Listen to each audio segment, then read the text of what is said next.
Hello friends, कैसे हो आप सब। तो आज की हमारी कहानी है सिंह, सियार और गिद्धड़ की चाल। बहुत समय पहले की बात है। एक घना जंगल था जहाँ एक शक्तिशाली शेर राजा के रूप में राज करता था।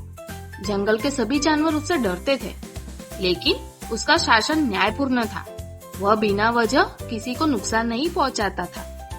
राजा सिंह के दरबार में एक चालाक सियार और एक चतुर गिद्धड़ भी रहते थे। दोनों राजा के खास सलाहकार थे, लेकिन दोनों में आपस में होड़ लगी रहती थी कि राजा किसकी बात अधिक माने।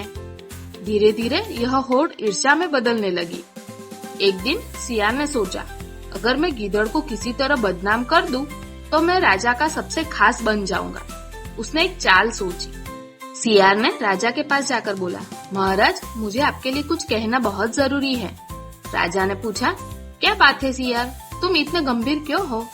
सियार बोला, महाराज, मैंने गिद्धड़ को कल रात कुछ संदिग्ध जानवरों से मिलते देखा। मुझे शक है कि वह जंगल के दुश्मनों से मिला हुआ है और आपको हटाकर खुद राजा बनना चाहता है। सिंह यह सुनकर चौंक गया। वह गिद्धड़ पर भरोसा करता था, लेकिन सियार की बात ने संदेह पैदा कर दिया।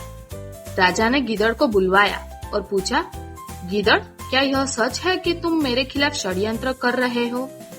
गिद्धड़ ने तुरंत समझ लिया कि यह सियार की चाल है। उसने बड़ी विनम्रता से कहा, महाराज, अगर आपको मुझ पर शक है तो आप मुझे सजा दे सकते हैं, लेकिन मैं एक सुझाव देना चाहता हूँ। सिंह ने कहा, बोलो। गिद्धड़ बोला, आप मुझे और सियार को जंगल के कोने कोने में भेज दीजिए। जो हम दोनों सबसे स्वादिष्ट शिकार लाकर दे, वही सच्चा और वफादार समझा जाए। राजा को यह बात उचित लगी। उसने दोनों को 3 दिन का समय दिया। 3 दिन बाद गिद्धड़ एक बड़ी हिरन का शिकार करके लाया, जबकि सियार एक मरे हुए खरगोश की लाश लेकर आया। राजा ने पूछा, सियार, यह क्या लाए हो। सियार घबरा गया और झूठ बोलने लगा, महाराज, मैंने तो एक बड़ा भालू मारा था, लेकिन रास्ते में किसी ने छीन लिया। राजा को अब समझ आ गया। उसने गिद्धड़ की सच्चाई, मेहनत और निष्ठा को पहचाना और सियार की चालाकी को भी। राजा ने सियार को जंगल से निकाल दिया और गिद्धड़ को अपना मुख्य सलाहकार बना दिया। तो बच्चों, इस कहानी से ये शिक्षा मिलती है कि ईर्ष्या और झूठ का अंत हमेशा बुरा होता है। सच्चाई, मेहनत और निष्ठा ही व्यक्ति को सम्मान दिलाते हैं। तो फ्रेंड्स, आपको ये कहानी कैसी लगी। कहानी अच्छी लगे तो लाइक, शेयर और सब्सक्राइब जरूर करें।